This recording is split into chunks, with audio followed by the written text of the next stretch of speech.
campers, welcome back. Got up this morning early doors, checked the Met, forecast's brilliant. Went to Asda early, about just after 8 o'clock, get some beers because I'd ran out. Took the parents to a garden centre for breakfast, doing me bit of me care in the community. Went home, packed a bag, and I thought I'd head out for a solo to the lakes. Traffic's quite heavy at the minute, a bit surprising, but temperatures are coming in at about 12. Forecasts clear skies, got loads of new swag to try out. I'll see you there.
Well, I'm pitched, that's me.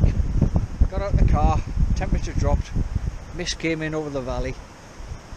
Welcome to the lakes, it's got to be expected, even though the forecast was good. Last minute change of plan, that's a message coming in. Last minute change of plan regarding location. I was going to go the other side of that, but I didn't want to steal the thunder away from Ray, because it's probably somewhere where we'd go as a group. So I'm pitched. It's the first time I've deployed with this tent. I had it up in the kitchen the other day when I first got it, and when it first arrived I couldn't think what I'd ordered that came in such a big box but weighed so little. Nature Hike, big shout out H, he put me onto Nature Hike from Wish, comes from China. You can get it from other sources. I did because I wanted it quickly. If you get it from Wish, it might take about 4 weeks to arrive. It's 1.2 kilogram. It weighs next to nought. Fine for me. I am used to a bigger tent, but I thought I'd try a smaller version and a lighter version. Really light, really hard wearing. It would have been nice if it came with a floor for the front. There's plenty space in there. I might not get this Bergen in the porch though, but we'll see how we get on. Just go through some of the gear I've got. Some of the old faces. American poncho liner. It's like a thin quilt. It just gives you another layer. Protects the bottom of your tent. I've got my old snug pack military -7 sleeping bag, which is 20-year old, so it's been nowhere near -7. And it's in there just as another layer in the bivvy bag. Got my down jacket and my softy trousers. If you've never had softy trousers and you go wild camping, I would recommend them, certainly for the winter. And some of the new swag I've got. Where is it? I've just lost it. A new mat, because my old Highlander mat was probably about that thin, and it was only 3/4 length when it was blown up again. That's probably 20-year-old. This one here, again, weighs next to nought, from Wish. Took a bit of time to come. Full length, and it's about that deep. See it later on, and that'll go inside the bivvy bag because then it's not going to slide round.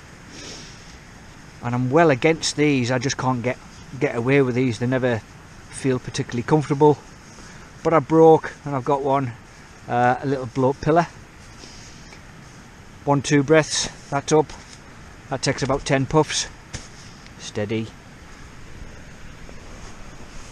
And the pegs on this go into the ground effortlessly. Really, really easy. I don't know if I can pick that up. Brilliant. Delighted with it. It comes with extra guy lines, but with the forecast today, I don't think I'll need them. And it really didn't take long to go. Saw one couple walking back down off the feature as I came up. It's now 10 to 4. I think it's fair to say I've probably got this place to myself. I can hear that water running. I've got some earplugs, but there's scope for a couple of bodies, not dead bodies, other pictures, other sites. Get pitched down there. I went for this little high ground, this knoll, just because the ground's so wet everywhere. This bit's a little bit drier. So we've had bad weather for the last few days, and there's a break in the weather. Hopefully some of those blue skies will appear later on. Might put another layer on because there's a bit of a nip in that wind, and then think about getting something to eat. I'll bring you back.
So, got my airborne stew on the go.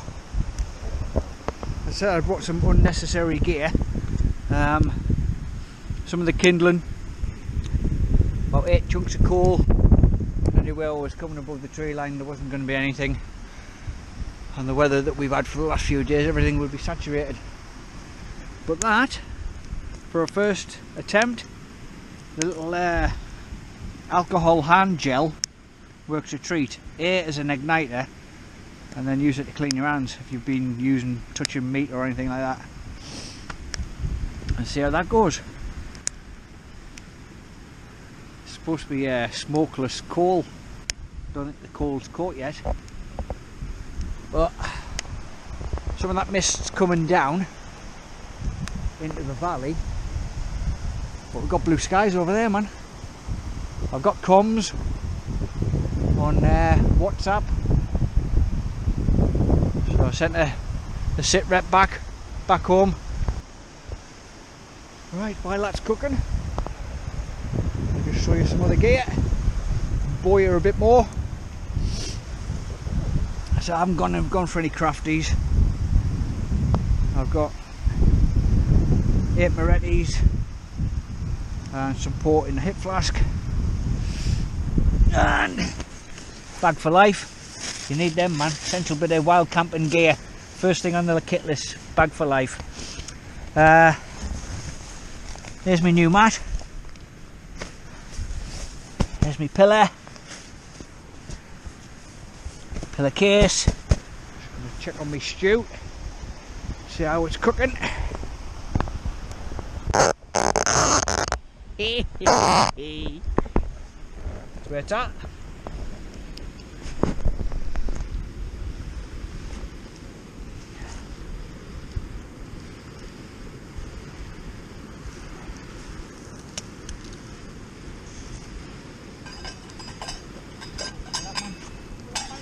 Measure. I don't even know if that's what it's for, but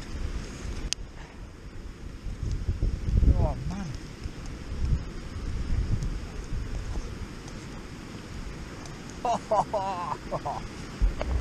Butchers at that, man. Airborne stew. The food of paratroopers.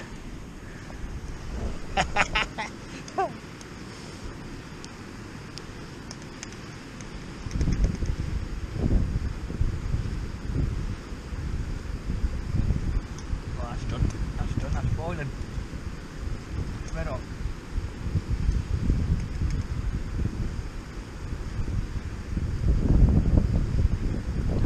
Happy days, right. You don't need to see me filling my face. Bit of Hexy TV for the next 40 minutes while I eat. I'll bring you back.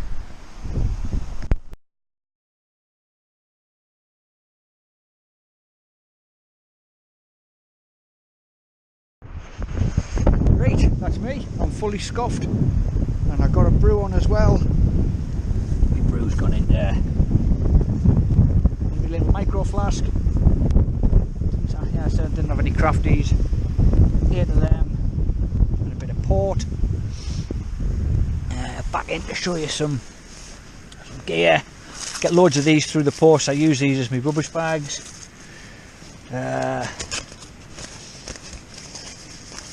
Waterproof bag, all sorts in there. Woolly hat, my spare readers, different wires, headphones, battery pack, spare torch, firefly, used for signalling if you're in bother. I'll maybe give you a demo tonight, but take the IR cover off, slide that up, that'll be bright as out in the dark. Pilots will probably fly during the night with IR cover or IR visor on, so you put the cover on so you're not going to blind them. If I remember, I'll give you a demo of that later on, but only a very quick one because it'll be seen for miles. So I've left my cooker down there. Might have something else later once it goes dark. Just show you some more of the gear I carry. So I've gone a bit overboard today.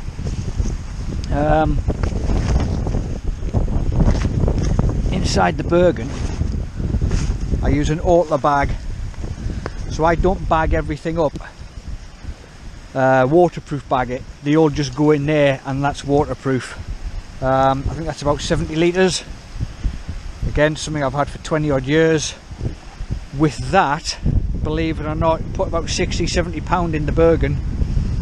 That would then becomes a flotation bundle, so if you're doing a river crossing, that will keep you afloat. I'm not going to demonstrate it. Got a DD action pack. It's Looks like a big bum bag. I think it's about 15 litres all up. Main pouch. I've got some gas in there. I've got my gas cooker, spork, bits of med kit, blister kit, Scooby snacks, sort of something similar in there. It's not too bad when I've got this Bergen, because that's about 100 litres with the 2 side pouches on, but when I use one of the civvy ones, sometimes I'm struggling to get everything in, so that on the outside is a godsend. Did I show you my pillars? There's my pillar. Goes in my pillar case, obviously, and my new mat. This is from Wish. 17 or 24 quid I think I paid for it. Where's the X-Therm or whatever, X-Therm XL? They're 100 plus. Yeah, it's a bit rustly, but after those beers I don't think I'll be hearing it. So happy days. I've got now to waffle about now. I'll have to start drinking and bore you that way. Just been in comments with Ray, sent him a couple of pictures. Big shout out, Ray. That pot I had my airborne stew in, it's mint, mate. Thank you very much. Excellent. Yeah, I certainly think I'm going to have this valley to myself. My only concern is that bit of the stream. I'm quite a light sleeper. I've got some earplugs. They'll certainly be getting used, but it's not a bad spot. Not a bad spot. Some people may recognise that feature over there in the distance.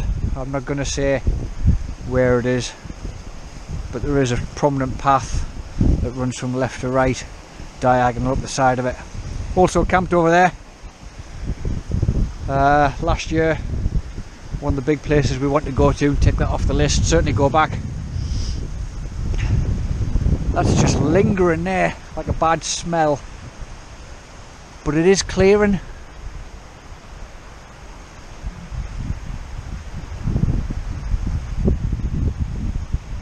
The good thing with this valley is that there's only one way in and one way out, so you're not going to get any passers-by just mincing around,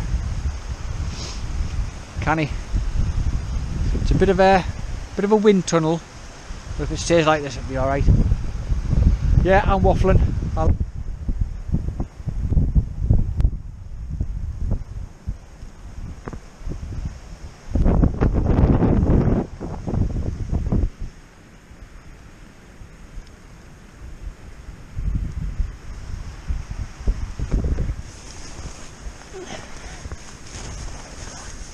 I'm going to turn it off, but that is the Firefly.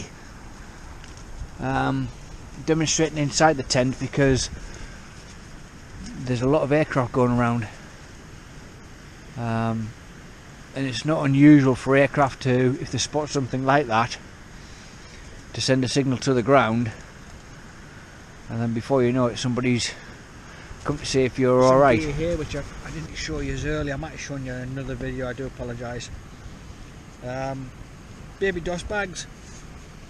Back in the day, operating in Norway, that was the nickname given to the gear. Baby dust bags, like sleeping bags for your feet, made out of kind of sleeping bag material. And when it was -30, they were a godsend. This is like a newer version of them. It's little boots for your feet. Certainly in the winter, it doesn't half make the difference. And I've got a shamak. Carry the shamak throughout the year. It's not just a winter bit of kit. It's got numerous uses. You've probably seen it. Yeah, round your head, under your chin. I normally use it as a scarf. You can use it as a shawl over your shoulders. You can roll it right out. Use it as a napkin. You can use it as a tablecloth. You can put kindling in there, roll it up, swizzle it around, put it round your waist, and you've got a bum bag there if you want to carry some gear. It's got a number of uses. Not particularly expensive, but that's a bit of kit that goes with us everywhere. Oh. he's back. I tell you what, it's no fun being old and drinking and having a bladder like a 5-year-old. I want to go back out. Back out. Right, next thing on the agenda. Oh, them torches have brightened us out. I hope this is coming out alright. 2 more things to talk about. Northeast Bushcraft and woolly hats. Woolly hats.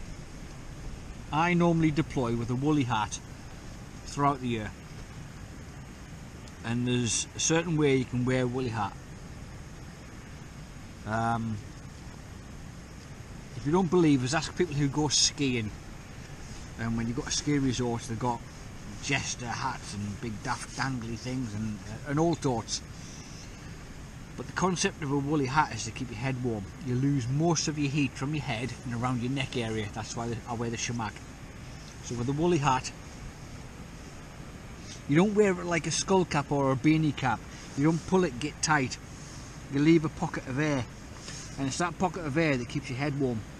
So when you're going down the slopes or you stood still while camping and it's windy as out, that pocket of air still keeps your head warm. You pull the hat, get tight, like a swimming cap, that pocket of air is gone, so your head's not staying warm. Hey, always learn, always learn. So what have I done since the last tent waffle? Below Robinson. I've joined an organisation called Northeast Bushcraft.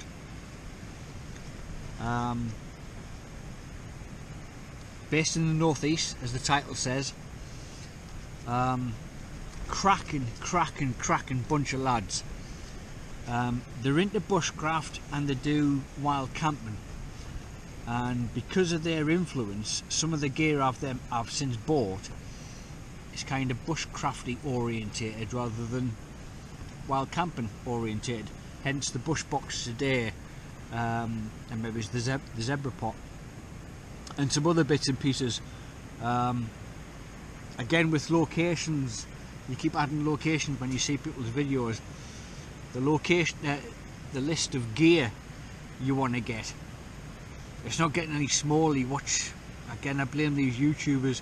You watch somebody, oh, that's a Gucci bit of kit. Big shout out H, Hartsop.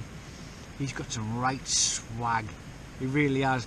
It doesn't have to be always branded, but it's lightweight. It fits the purpose. It does the job. And it's finding this gear and then sharing that knowledge with other people. Oh, when you get that way, I went to Dixon's in the Metro Centre, then I went to Dixon's in in Team Valley, looking for a bit of gear, and they didn't stock it, but they stocked it where H lives in Halifax. But I'm not going to drive an hour and a half to go there and get it. But I'm digressing. But the Northeast Bushcraft guys. I went to a big meet that they had September, I think, last year, and you're there with a group of people who are like-minded, who've got like-minded interest.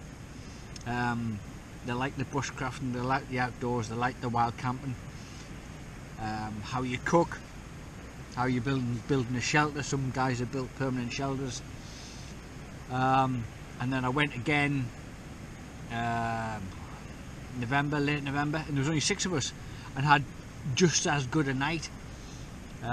Looking forward to the next venue. So if you're new to the wild camping, or you're in the northeast, or you're just starting out and you want some advice on gear or equipment, or you just want to come and give it a go, they've got a Facebook page. Some of the administrators message them and they'll give you some advice, or some of the members will give you some advice. Really good bunch of people, really good. I was a bit dubious because I went there by myself, rocked up, and within minutes I felt like I'd known them for ages. Some are ex-military, some are not, but the common denominator is you've all got a similar interest. And I've come away beaming and buzzing for days on end because I've had such a cracking night. Last time I was there was only 6 of us. I'm sure there was a Japanese sniper because I ended up on my arse having fallen over some pallet chairs. Nothing to do with the beers obviously, but I fell out my hammock about 3 times, so then I just unhooked it and put it on the floor. Come along, they raise an awful lot of money for charity. Check them out on Facebook. I'm sure you'd be more than welcome. Right, I think it's probably time I knocked it on the head, called it a night. What a tiny night. I've got a bit of music, go on the dark speaker, have a bit of a party with some of the neighbours, but you're not invited. What I do when I do go to sleep is I use the shamac around my phone and my camera and my battery kit and just wrap it up so it keeps it warm. I've seen people use these little pocket things where you activate them to keep your hands warm for 8 hours. That's not my bag. Not sure how much battery life I've got on the camera, so I'm going to close. Hopefully bring you back in the morning, but if I don't, I'll fill the end of the film with some stills. I'll show you a little bit of the route back. Hope you've enjoyed it. I've enjoyed it myself. It's been nice to sort of get a bit of time away from the sort of 9 to 5 and just get out and just do what you want to do, and it's what it's all about. If you're interested in Wildcamp, it doesn't have to be expensive. If you've got the budget, go for it, but it doesn't have to be. But if you're just starting out, just think about what you're doing and where you're going to go and what time of year you're going to do it, and just plan it properly. Do some research. The 7 P's, just plan it properly. You know, there's too many people going up Pelville and in Rabsy Nesbitt string vests with no gear and no idea. You know, mountain rescue working 365 days a year. There's no need. Right, I've waffled. I've got my hip flask left and 1 can. I'm going to smash them. Bit of music, some tunes. Put my earplugs in so I can't hear that stream. And I'm going to crash and burn. I'll bring this back in the morning if I've got some battery. Laters. Morning campers. Just packed up. Just gone 7 o'clock. Bit of flattened grass. Leave no trace. It's a canny night. Although I did hear that bit stream with my earplugs in. A little bit fresh this morning. It's not cold, but I'm going light on the way in.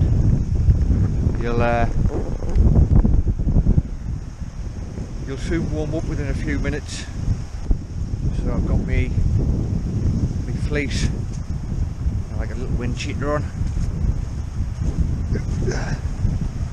Within a couple of minutes, be warmed up. Days like this, there's certainly no need to have every layer on. Certainly when you're going downhill, you'll only find 5 minutes later you're stopping for a vent stop. Well, that was mint. Thoroughly enjoyed that.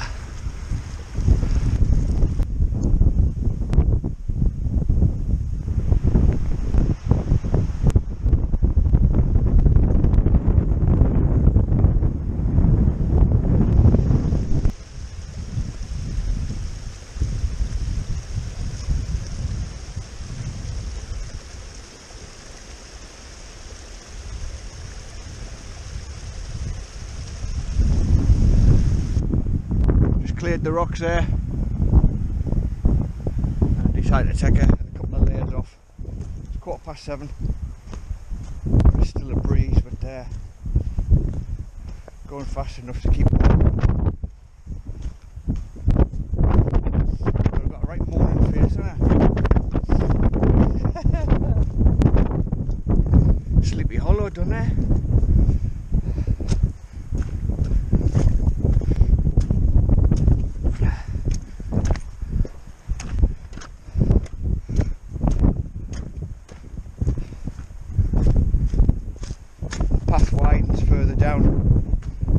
wide enough for farm vehicles at one point. And the river joins another river at the base of the valley. And then there's a little village, some parking there, parking's free, but they do ask if you'd like to make a little donation towards a local school, which, hey, of course you do, goes without saying. Well, I hope you have enjoyed this. I have. If you're new to the channel, please click subscribe or like below. Leave some comments, feel free. If you've got any questions, I'll try and answer them. I might bring you back, but if I don't, I'll sign off now and say thanks for watching. Take care. If you're out and about yourselves, look after yourself and each other. Be safe.